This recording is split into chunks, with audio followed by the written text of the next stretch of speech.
You know, sometimes Puppy likes being in the videos, and sometimes he wishes we had a cat. So this is a cat astronaut helmet, or it's also used, I guess, by groomers when they want to mess around with a cat, or maybe a veterinarian, and they want to put the cat's head in a bubble so it can't bite them. Problem is we don't have a cat here, so guess who's going to demo this for us. So it's got 2 clamshells, and there's a hinge there, and it's not super solid, but it does the trick. So essentially you get it around the critter's head, and just like you'd imagine, they're not super stoked about it.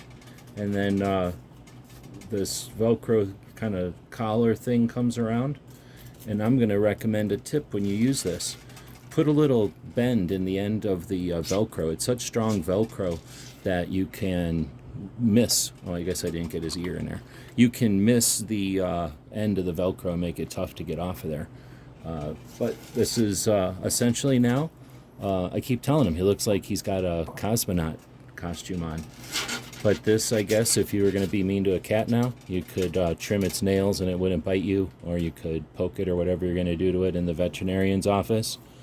And yeah, they're not super happy about it, but they can see what's going on. They can breathe out of the holes, and, you know, it's not a traumatizing experience. They just don't like the embarrassing bubble on their head.